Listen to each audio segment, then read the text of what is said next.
ಆಚಿ ಮಸಾಲ. ಎಂತ ಅಡಿಗೆಯ ರುಚಿಯಾಗೋ ರಹಸ್ಯವು 20 ರೂಪಾಯಿ. ಸರ್ ನಕಲಿ ಎನ್ಕೌಂಟರ್ ಮಾಡಕ್ಕೆ ಅವ್ರಿಗೆ ಜಿದ್ದಿರ್ಬೇಕಲ್ಲ, ಏನಾದ್ರೂ ವೆಂಜನ್ಸ್ ಇರ್ಬೇಕಲ್ಲ, ಅಂತದ್ ಏನಿತ್ತ 3 ಜನರ ಮೇಲೆ ಗೊತ್ತಿಲ್ಲ ಏನಿತ್ತು ಅಂತ ಹೇಳಿ. ಅದನ್ನ ಗೊತ್ತಿಲ್ಲ ತನಿಖೆಯಿಂದ ಹೇಗೆ ಒಳಪಡಿಸಬೇಕು, ನೀವು? ತನಿಖೆಗೆ ಒಳಪಡಿಸಬೇಕು. ಅದನ್ನೇ ಸುಪ್ರೀಂ ಮಾಡ್ತಾ ಕೋರ್ಟ್ ಇದ್ದಾರಲ್ಲ ಮಾರ್ಗದರ್ಶಿಯ ಈಗ. ಪ್ರಕಾರ ಸುಪ್ರೀಂ ಕೋರ್ಟ್ ಹೇಳುತ್ತೆ ಸ್ವತಂತ್ರ ತನಿಖಾ ತಂಡವನ್ನ ರಚನೆ ಮಾಡಬೇಕು ಅಂತ ಹೇಳಿ. ಇದುವರೆಗೂ ಸಹ ಈ ಇವ್ರು ಕೇಸಲ್ಲಿ ಸ್ವತಂತ್ರ- ಹೇಳಿದ್ಯಾ?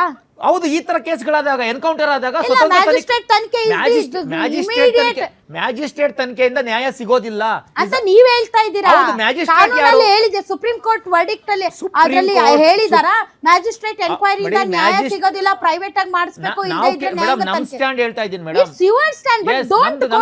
ನಮ್ದು ವಿರೋಧ ಪಕ್ಷದ ಸ್ಟ್ಯಾಂಡ್ ಹೇಳ್ತಾ ಇದೀವಿ. ಕೋರ್ಟ್ ಮಾಡಬೇಡಿ, ಸುಪ್ರೀಂ ಕೋರ್ಟ್ ಹಿಂಗೆ ಹೇಳಿದೆ, ಹೈಕೋರ್ಟ್ ಹಿಂಗೆ ಹೇಳಿದೆ ಅಂತ. ಸುಪ್ರೀಂ ಕೋರ್ಟ್ ಮ್ಯಾಜಿಸ್ಟ್ರೇಟ್ ತನಿಖೆಯನ್ನು ಹೇಳಿದೆ ಅಂಡ್ ಸ್ವತಂತ್ರ ಮತ್ತೆ ಹಂಗೆ ತನಿಖಾ ಹೇಳಿ. ತಂಡವನ್ನು ಎರಡೂ ಹೇಳಿದೆ. ನಾವು ಕೇಳ್ತಕ್ಕಂಥದ್ದು ನಿಮ್ಮ ಮ್ಯಾಜಿಸ್ಟ್ರೇಟ್ ತನಿಖೆ ಅಂತ ಏನ್ ಬರುತ್ತೋ ನಿಮ್ಮ ಅಲ್ಲ, ನಮ್ಮೆಲ್ಲರ ಸರ್ಕಾರದ ಮ್ಯಾಜಿಸ್ಟ್ರೇಟ್ ತನಿಖೆ. ನನ್ನ ಪ್ರಕಾರ ಮ್ಯಾಜಿಸ್ಟ್ರೇಟ್ ಅಂತಕ್ಕಂಥವ್ರು ಅವರ ಸರ್ಕಾರದ ಯಾವ್ದೋ ಅಧಿಕಾರಿಗಳನ್ನ ಇಟ್ಕೊಂಡು ಮಾಡಿಸ್ತಾರೆ. ನಮ್ಗೆ ಅದ್ರ ಮೇಲೆ ಕಾನ್ಫಿಡೆನ್ಸ್ ಇಲ್ಲ. ಸೊ ಇವ್ರು ಮಾಡ್ಬೇಕಾಗಿರ್ತಕ್ಕಂಥದ್ದು ಸ್ವತಂತ್ರ ತನಿಖಾ ತಂಡವನ್ನ ಮಾಡಬೇಕು, ನ್ಯಾಯಾಂಗ ತನಿಖೆಗೆ ಆಗ್ರಹ ಮಾಡ್ತಾ ಇದೀವಿ. ಒಂದು ಮೇಡಮ್, ಮತ್ತೆ ಇನ್ನೊಂದು ಸರ್ ಅದನ್ನ ಒಂದ್ ಜನನು ಸ್ವಲ್ಪ correct sir, I do agri. ಈಗ ಸ್ವತಂತ್ರ ತನಿಖೆ ನಡೆಸಬೇಕು, ನ್ಯಾಯಾಂಗ ತನಿಖೆ ನಡೆಸಬೇಕು ಅನ್ನುವಂತ ಡಿಮಾಂಡ್ ನಮ್ದು.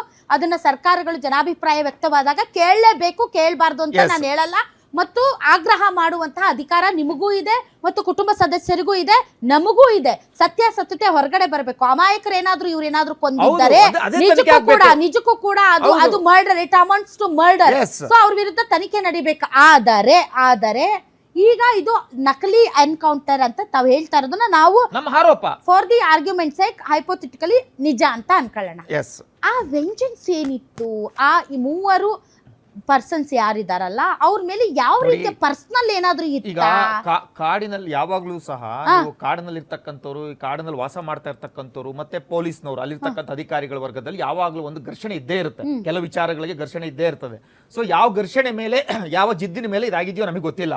ಅದಕ್ಕೆ ನಾವು ತನಿಖೆಗೆ ಒಳಪಡಿಸಬೇಕು ಅಂತ ಹೇಳ್ತಾ ಇರ್ತಕ್ಕಂಥದ್ದು. ಇಲ್ಲಿ ಬರ್ತಾ ಇರ್ತಕ್ಕಂಥ ಅನುಮಾನ 3 ಜನನೂ ಸಹ ಸ್ಥಳದಲ್ಲೇ ಸಾವನ್ನಪ್ಪಿದ್ದಾರೆ.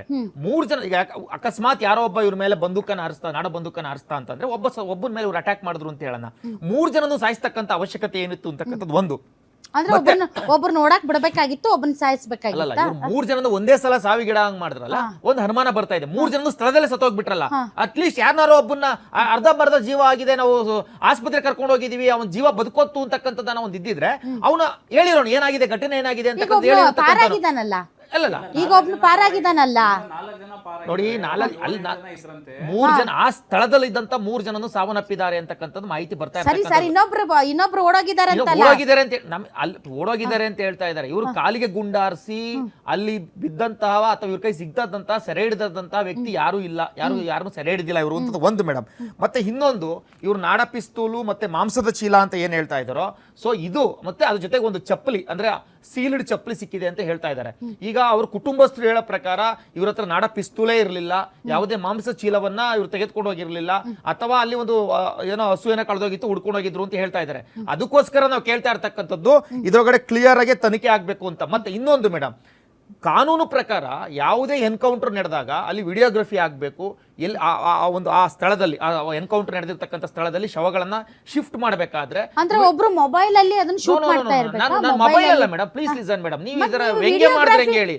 ವಿಡಿಯೋಗ್ರಫಿ ಯಾವ ರೀತಿ ಆಗ್ಬೇಕು ಅಂತ ನಾನು ಹೇಳ್ತೀನಿ. ಅಲ್ಲಿನ ಒಬ್ಬ ತಜ್ಞ ಡಾಕ್ಟರ್ ತಂಡಗಳು ಬರಬೇಕು, ಫೊರೆನ್ಸಿಕ್ ಬರಬೇಕು. ಎನ್ಕೌಂಟರ್ ಆದ್ಮೇಲೆ ಮೇಡಮ್ ಪ್ಲೀಸ್ ನೀವು ನೋಡಿ, ನೀವು ವ್ಯಂಗ್ಯ ಮಾಡ್ತಿದ್ದೀರಿ. ಎನ್ಕೌಂಟರ್ ಆದ್ಮೇಲೆ ಅಲ್ಲಿಂದ ಬಾಡಿಗಳನ್ನ ಶಿಫ್ಟ್ ಮಾಡಬೇಕಾದ್ರೆ ಡಾಕ್ಟರ್ಸ್ ಗಳ ತಂಡ ಬಂದು ಫೊರೆನ್ಸಿಕ್ ಬಂದು ವಿಡಿಯೋಗ್ರಫಿ ಮಾಡಬೇಕು, ಸ್ಥಳ ಹಾಜರು ಮಾಡಬೇಕು.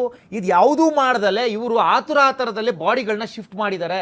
ಇದು ಅನುಮಾನಕ್ಕೆ ಎಡೆ ಮಾಡ್ಕೊಡ್ತಾ ಇರ್ತಕ್ಕಂಥದ್ದು. ಮತ್ತೆ ಪೋಸ್ಟ್ ಮಾರ್ಟಮ್ ಅಲ್ಲೂ ಸಹ ತಜ್ಞ ವೈದ್ಯರ ತಂಡ, ಯಾರು ಕಾಮನ್ ಮಾಡಂಗಿಲ್ಲ, ತಜ್ಞ ವೈದ್ಯರ ತಂಡ ಪೋಸ್ಟ್ ಮಾರ್ಟಮ್ ಮಾಡಬೇಕು ಅಂತಕ್ಕಂಥದ್ದು ಇರ್ತಕ್ಕಂಥದ್ದು. ಅಂದ್ರೆ ಬಿಜೆಪಿ ಸರ್ಟಿಫೈಡ್ ಮಾಡಿರುವಂತಹ ತಜ್ಞ ವೈದ್ಯರು ನೋಡಿ. ಡಾಕ್ಟರ್ಸ್ ಗಳಲ್ಲಿ ಯಾರ್ಯಾರು ಎಕ್ಸ್ಪರ್ಟ್ಸ್ ಇರ್ತಾರೆ, ಎಕ್ಸ್ಪರ್ಟೈಸ್ ಅಂತ ಬರ್ತಾರೆ. ಇದರಲ್ಲಿ ಎಕ್ಸ್ಪರ್ಟೈಸ್ ಇಲ್ವಾ? ಈಗ ಅದನ್ನೇ ನಾವು ಕೇಳ್ತಾ ಇರ್ತಕ್ಕಂಥದ್ದು. ಇದೆಲ್ಲ ಆಗ್ಬೇಕು ಅಂತಕ್ಕಂಥದ್ದು ಈ ಒಂದು ವಿಚಾರದಲ್ಲಿ ಇವೆಲ್ಲ ಆಗ್ಬೇಕಾಗುತ್ತೆ. ಸಹಜವಾಗಿ ಆಗ್ಬೇಕಾಗುತ್ತೆ.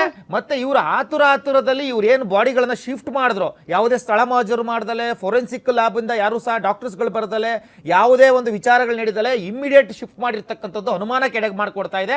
ಇದೇ ಕಾರಣಕ್ಕೆ, ಈ ಒಂದು ಕಾರಣಕ್ಕೆ ನಾವು ಹೇಳ್ತಾ ಇರ್ತಕ್ಕಂಥದ್ದು ಇದೊಂದು ಎನ್ಕೌಂಟರ್ ಪ್ರಕರಣ. ಅಲ್ಲಿದ್ದಂತ ರೈತರುಗಳನ್ನ ಕೊಲೆ ಮಾಡ್ತಕ್ಕಂಥ ಕೆಲಸವನ್ನ ಮಾಡಿದ್ದಾರೆ. ಅದರಿಂದ ಇದು ತನಿಖೆ ಆಗ್ಬೇಕು ಅಂತ ಕೇಳ್ಕೊತೀವಿ. ಮಹೇಶ್ ಗೌಡ್ರು, ಏನು ಇವತ್ತು ರಾಜ್ಯದ ಮಾಧ್ಯಮಗಳು ಇಡೀ ದೇಶ ಇವತ್ತು ಎನ್ಕೌಂಟರ್ ಅನ್ನ ಸಂಬಂಧಪಟ್ಟಂತೆ ಇವತ್ತು ಸರ್ಕಾರದ ಉತ್ತರವೇನು ಅಂತೇಳಿ ಸದನದಲ್ಲಿ ಕೇಳಲಾಯಿತು. ಸದನಕ್ಕೆ ಸಂಬಂಧಪಟ್ಟಂತೆ ಸದನದಲ್ಲಿ ಯಾವ ರೀತಿಯ ಉತ್ತರವನ್ನು ಕೊಡಬೇಕಾಯಿತು ರಾಮಲಿಂಗಾರೆಡ್ಡಿ ಅವರು ಕೊಟ್ಟರು. ರಾಮಲಿಂಗಾರೆಡ್ಡಿ ಅವರ ಉತ್ತರ ಹೇಗಿತ್ತು ಅಂತ ಹೇಳಿದ್ರೆ ಸಂಪೂರ್ಣವಾಗಿ ಒಂದೇ ಕಡೆ ಬೆರಳನ್ನ ಮಾಡಿಸುವಂತ ಉತ್ತರವನ್ನ ರಾಜ್ಯದ ಜನತೆಗೆ ಕೊಟ್ಟರು. ಫಾರೆಸ್ಟ್ ಆಫೀಸರ್ಸ್ಗಳು ಏನ್ ಕೆಲಸವನ್ನ ಮಾಡಬೇಕಾಯ್ತೋ ಮಾಡಿದ್ದಾರೆ. ಯಾರು ಫಾರೆಸ್ಟ್ ಒಳಗಡೆ ಅತಿಕ್ರಮವಾಗಿ ಬಂದಿದ್ರು ಅವರು ಸವ ಆಗಿದೆ ಅಂತೇಳಿ ತೇಪೆಯನ್ನ ಹಾಕಿದ್ರು. ದೇಶದ ಹೈಕೋರ್ಟ್ ಮತ್ತೆ ಸುಪ್ರೀಂ ಕೋರ್ಟ್ಗಳು ಕೆಲವು ಕಾನೂನನ್ನ ಉಲ್ಲೇಖ ಮಾಡಿದೆ. ಏನು ಸರ್ ಇಲ್ಲಿ ಕೂತಿದ್ದಾರೆ, ವನ್ಯಜೀವಿ ಸಂಪತ್ತೇನಿದೆ ಅದನ್ನ ಫಾರೆಸ್ಟ್ ಆಫೀಸರ್ ಒಬ್ರ ಕೈಲೇ ಅದನ್ನ ಸೇವ್ ಮಾಡಿಕೊಂಡು ಕಾಯುವಂಥದ್ದೇನಿಲ್ಲ. ಸುಪ್ರೀಂ ಕೋರ್ಟ್ ಕೆಲವು ನಿಬಂಧನೆಗಳಲ್ಲೂ ಸಹ ಹೇಳಿದೆ. ಯಾವಾಗ ನಕ್ಸಲ್ ಜೋನ್ ಇದ್ದಂಥ ಸಂದರ್ಭದಲ್ಲಿ ಕಾಡಂಚಿನ ಜನ ಯಾರು ವಾಸ ಮಾಡ್ತಾ ಇರ್ತಾರೆ ಅವರನ್ನ ಗಣನೆಗೆ ತೆಗೆದುಕೊಳ್ಳಿ, ಅವರೂ ಸಹ ಕಾಡನ್ನು ಕಾಯುವಂತಹ ನಮ್ಮ ಮನುಷ್ಯ ಕುಲ. ಕಾಡಿನ ಒಳಗಡೆ ವಾಸ ಮಾಡೋರನ್ನು ಸಹ ನೀವು ಕನ್ಸಿಡರ್ ಮಾಡಿ ಅವರಿಗೆ ಕಾಡಿನ ಕಾನೂನುಗಳನ್ನು ಅರಿವನ್ನು ಮೂಡಿಸಿ ಅಂತೇಳಿ ಇವೆಲ್ಲದ ಆಧಾರದ ಮೇಲೆ ಇವತ್ತು ದೇಶದ ಸಸ್ಯ ಸಂಪತ್ತು, ವನ್ಯ ಸಂಪತ್ತು ಉಳಿದಿದೆ, ಪ್ರಾಣಿ ಸಂಪತ್ತು ಉಳಿದಿದೆ.